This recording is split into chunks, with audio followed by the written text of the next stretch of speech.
consequences of this in Iceland has been that the people of Iceland rewrote our constitution for the people of Iceland.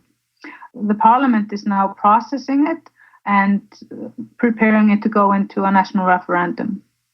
And in the new constitution, we will have that 10% of the nation can call for national referendum. 10% of the nation can put forward a law that the parliament has to process. And I just came off a meeting with these guys. There are a couple of guys that started this initiative of making a website with a direct democracy function that our capital city has decided to use this platform. And every month they take the 5 top suggestions from the citizens and process it through the legal processes in the city.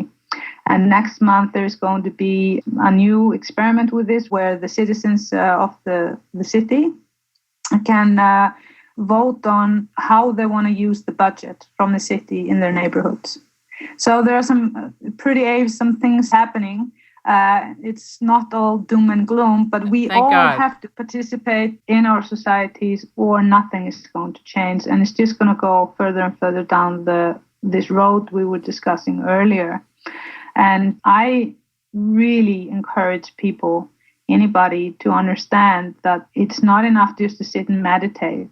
Then we can all just move to caves again and just sit and meditate.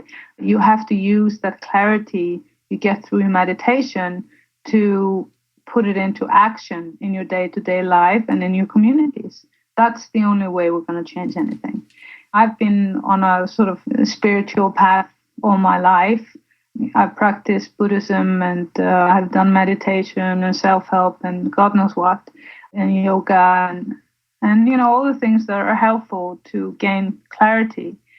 And I realized that you have to use the clarity and the compassion and the gratitude you feel in this space and share it in your community, because it's just going to get stagnant if it's only moving inside of you.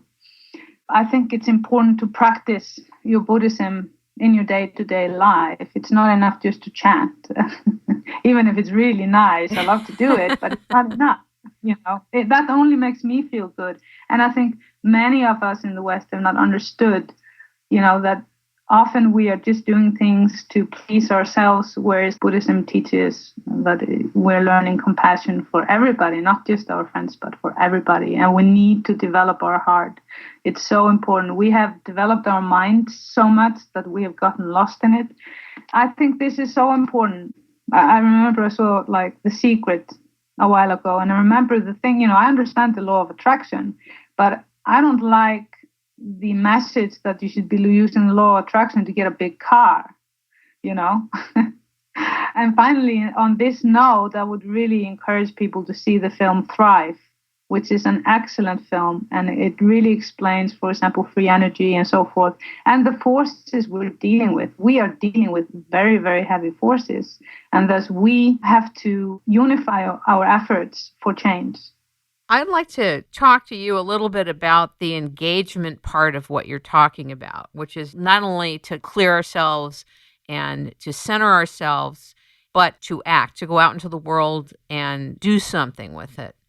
However, this engagement for many people, particularly in an activism realm, there's a lot of people that are ready and wanting to be of service and wanting to do something, but it's in the realm of the doing that there's confusion.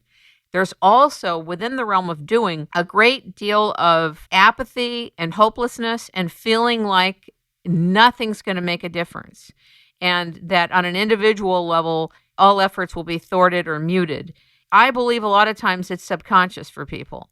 But in terms of the doing, it's interesting when you watch the CNN or other stations on television here in the United States, when they show the Occupy movement, any type of Occupy in any city, they're constantly showing images of police using pepper spray and hitting people and barreling people to the ground. And there's always this dialogue about how horrible the occupiers are and how they're ruining the areas that they're occupying. This is so pervasive in terms of the general conversation And the millions of people that watch CNN and other stations, I'm not demonizing CNN, but it makes it very scary and nerve-wracking for people like, okay, that's not working and I'm going to get jailed or hurt badly. So first of all, courage to all the people that are standing up for something that they're trying to make a difference in. But also, interestingly enough, when Thich Nhat Hanh was in town several years ago, and he's in town every year, by the way, but this one year, I did a walk with him, and I think there was a few thousand people. We did a walk for peace. It was totally quiet, totally quiet. You could hear a pin drop. There were a few police around, but it was so powerful. There wasn't any yelling. There wasn't anything. It was so unbelievable. It's a different kind of power. It's a different kind of communication. And everybody was very aligned and very much in the feeling tone of peace, walking in peace, quiet.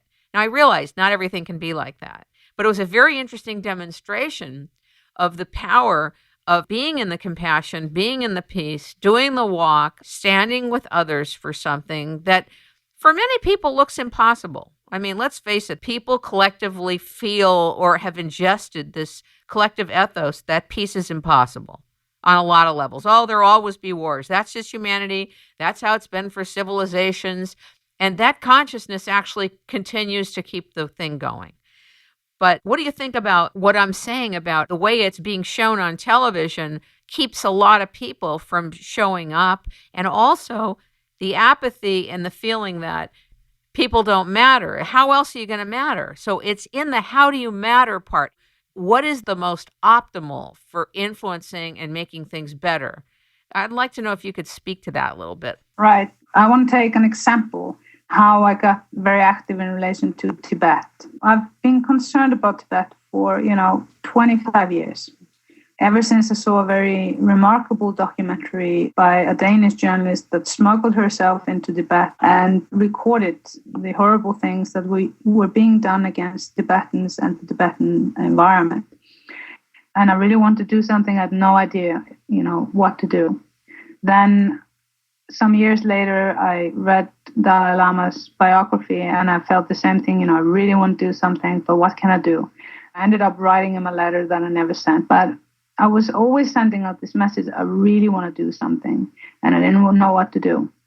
And then around the Olympics, I went on a Facebook page, which was there was a peace march from India to Tibet on the 50th year anniversary of the uprising in Tibet. And you had all these monks, and they were carrying signs of Dalai Lama and Gandhi, and they were walking just like you were describing, peacefully, towards Tibet. And what made me start to act was that I watched the Indian police forcing them, just like the images from the Occupy protests, forcing the monks out of their walk into a prisoner bus. And it looked really violent. And at the same time, I knew that these monks would never be violent. But it looked violent on the photos.